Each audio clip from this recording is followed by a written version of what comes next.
नमस्कार. खूप दिवसाने व्हिडिओ बनवतो आहे आणि व्हिडिओ बनवण्याचं कारणही तसंच आहे. खूपच छान म्हणजे ह्या वर्षातला मला वाटतं एकमेव अप्रतिम चित्रपट मी पाहिला आहे, तो म्हणजे दशावतार. दशावतारमध्ये मुख्य भूमिकेत आहेत दिलीप प्रभावळकर आणि तेच हे सेंटर आहे ह्या मूव्हीचं. पूर्ण मूव्हीचं सेंटर दिलीप प्रभावळकर आहे. मूव्हीची बेसलाईन आहे ती कंतारासारखीच आहे, की आपल्याला जे डेव्हलपमेंट पाहिजे आहे ते आपल्याला नेचर आणि डेव्हलपमेंट याचा बॅलन्स करून पाहिजे. नेचर किंवा जंगल संपून आम्हाला कुठचीही डेव्हलपमेंट नको किंवा म्हणजे जंगल संपवणं किंवा निसर्गाचा जो मोठ्या प्रमाणे नुकसान होत आहे आणि कोकणामध्ये जे पूर येत आहेत आणि बरीचशी झाडी उद्ध्वस्त होत आहे. खूप खूप म्हणजे खूपच शिकण्यासारखा मूव्ही आहे. एकदम अप्रतिम मूव्ही आहे. प्रत्येकाने बघण्यासारखा मूव्ही आहे.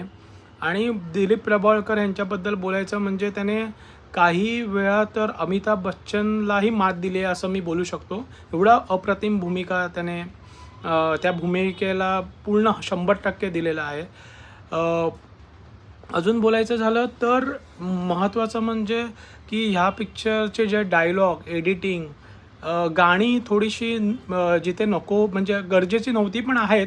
कारण पिक्चर थोडा मोठा आहे पण कुठेही स्लो नाही आहे. म्हणजे एकदम पिक्चर धरून ठेवतो प्रेक्षकांना.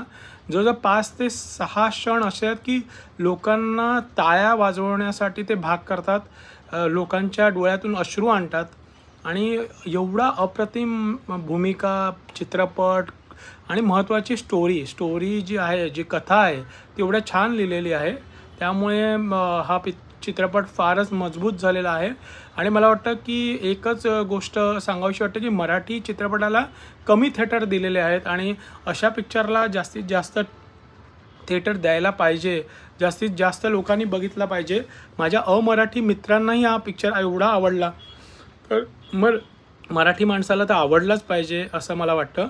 आणि सगळ्यांनीच हा चित्रपट पहा, थिएटरमध्ये जाऊन पहा. कारण हा पिक्चर थिएटरमध्ये बघण्यासारखा आहे आणि खूपच मस्त पिक्चर आहे. मला एवढ्या महिन्याने मी एखाद्या पिक्चरचा रिव्ह्यू देतो आहे फक्त ह्यासाठी, कारण मला तो स्वतःला भावलेला आहे, मनाला आवडलेला आहे. म्हणून हा पिक्चर मी तुम्हाला सांगत आहे.